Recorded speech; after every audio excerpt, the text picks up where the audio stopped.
Hi, I'm Rock, and welcome to another installment of the Rockin Read Aloud blog tour.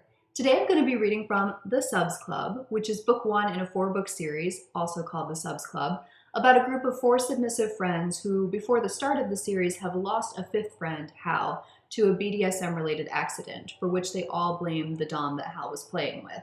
So in book one, the 4 of them form this online group called the Subs Club, which is basically just a private place where submissives in their community can get together to talk about doms in their community and kind of how to play safely, who's a good dom, who's not. And it turns into them rating doms on a scale of 1 to 5, which, as you can imagine, goes super smoothly. Absolutely no complications arise from rating doms on the internet. So book one is narrated by Dave, who's kind of the ringleader of the group. He's very volatile, emotion-driven, not super self-motivated, very bratty, but knows it. He does it on purpose, and he meets the Disciplinarian, or D. And initially they meet online, and Dave thinks, just based on this guy's profile, that he's got to be an asshole. And so Dave agrees to do a scene with him, mostly just to kind of prove that he's right, that this guy is a jerk, and then he wants to tear him apart on the Subs Club blog. But they meet in person, and they discover that neither one is exactly what the other expects. So the Disciplinarian is not Dave's type at all. He's very stoic, meat-loving, likes woodworking, nature, just kind of Dave's complete opposite. But sparks do fly, but they do clash kind of the first time they try to do a scene together, and Dave storms off, but can't stop thinking about Dee, and so eventually emails them to ask if they can try again. So that's the scene that I'm going to read from today, where Dee has told Dave, okay, yeah, we can try again. Show up at my house Thursday night with a 500-word typed apology, and we will go from there. So that's where I'm starting. Thanks again to the blogs hosting me on this tour. Thank you all for listening. If you want more information on the tour, you can visit www.jarockauthor.com. And here is the Subs Club.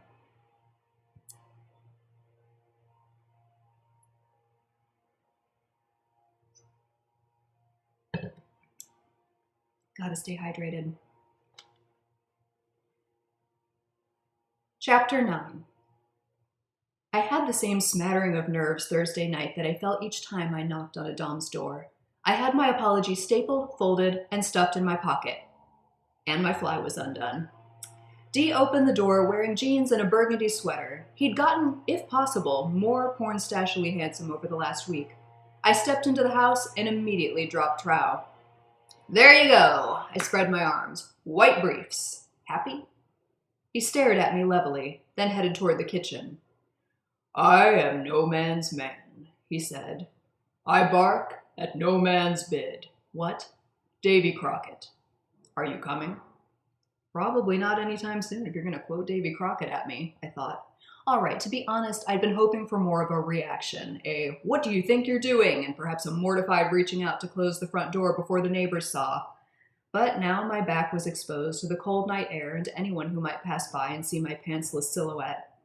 My face heated as I turned and shut the door myself. When I faced him again, he was still watching me, looking mildly amused, like I was a dog trying fruitlessly to reach an itch at the base of its tail. Are you a Davy Crockett fan? I asked. Yes. Why don't you pull your pants up and come have something to eat? Snacks before a scene? This was some new level of snackdom. I pulled up my pants and followed him to the kitchen. He had a buffet set out on the table. Sausage, bacon, potatoes, eggs. A whiskey decanter was on the counter next to 2 glasses. He didn't say anything. What's this? I asked. Breakfast for dinner. He picked up a knife. That's not breakfast. That's like you went Zodiac on Old MacDonald's entire farm. You? He spread a giant chunk of butter all over a sausage patty. Do not have to eat it. The grass out back is getting long if you'd prefer to graze.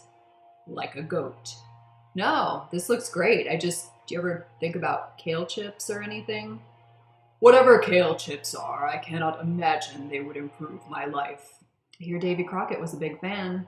You heard no such thing. And what's the whiskey for? Are we planning some Twain Faulkner roleplay? He didn't even glance at me. The whiskey is because I enjoy it. If you also enjoy it, you may have a small amount. I'm good, thanks. So how was your week? No answer.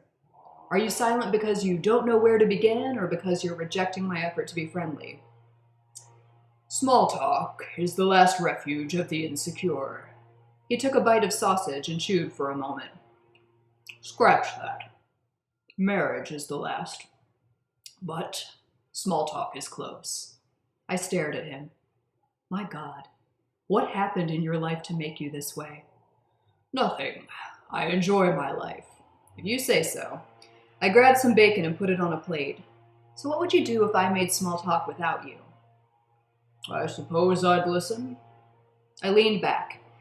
Gee, Dee, I said with exaggerated enthusiasm, I had a pretty hectic week. I'm looking forward to the weekend, especially Sunday, because that's when my friends come over and we order sandwiches and milkshakes from Mel's and watch Space Camp.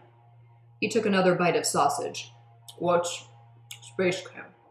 A reality show about a group of wannabe astronauts fighting for a position at NIST. That's the National Institute for Space Studies. It's like a poor man's NASA. Our favorite contestant is this super bitchy astrophysicist named Mandy. If she doesn't win the show, I'm going to be devastated. Why would her fate matter to you?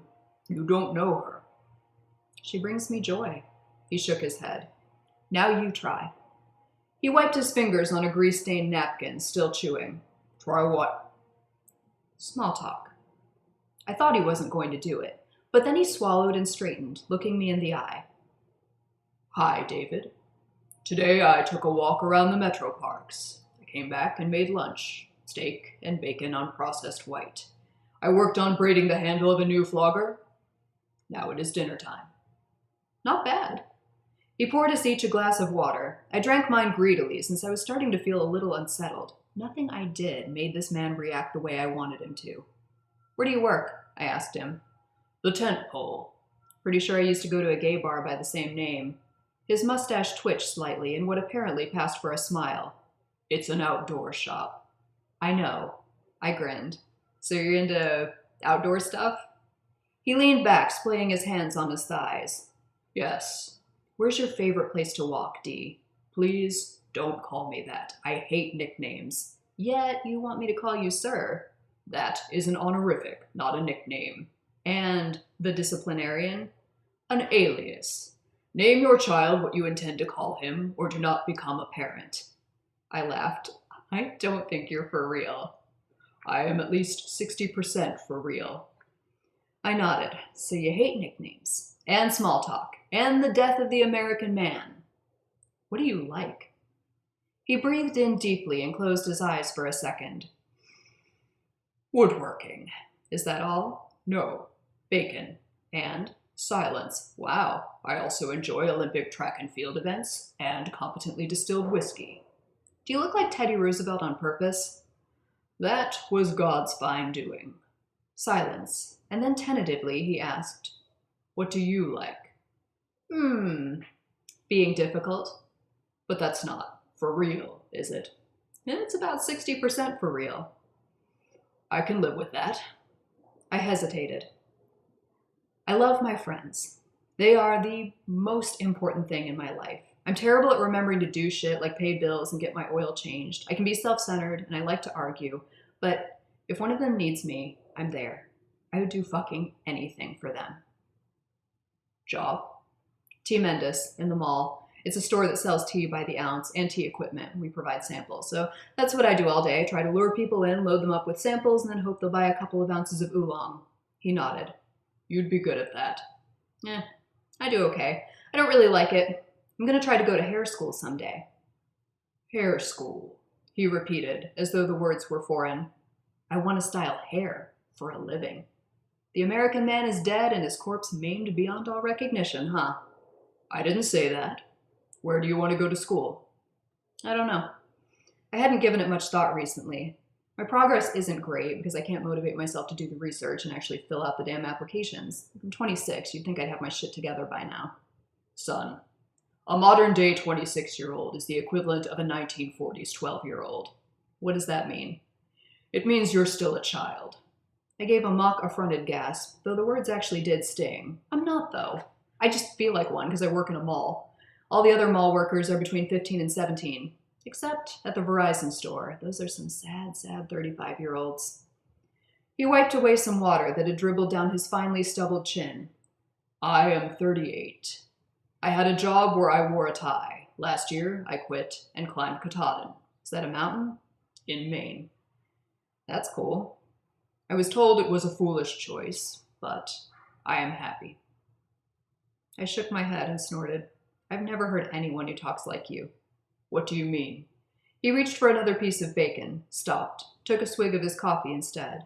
You just speak really slowly, you enunciate, you don't use contractions much. It's funny.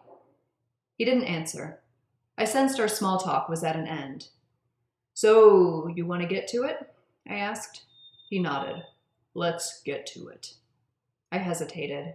I'm sorry about last time. Seriously, I brought the written apology and everything, but I feel more comfortable talking than writing, so I want to say that even if you don't like what I wrote, I am sorry. Not for what I said exactly, but for how I said it. Uncalled for. A prickling heat started in my spine and crept through my body, making me lightheaded. I'm glad you decided to try again, he said, and I'm sorry too for any misunderstanding. Your limits will be respected. I half smiled. So what happens now? Why don't you read me your apology? That didn't sound like fun at all. Here? Unless you'd rather go to the den? No, thanks. I was genuinely self-conscious about my apology, and I didn't want to stare at a wall of paddles while I delivered it. He sighed as he watched me pull the square of paper out of my pocket and unfold it. What? It's stapled. I showed him. He shook his head. Go on. Was I supposed to show up with it in a leather portfolio? David. I studied the paper. The words swam, and the ones I could make out looked stupid and inadequate. Self-conscious posturing, he'd said last time.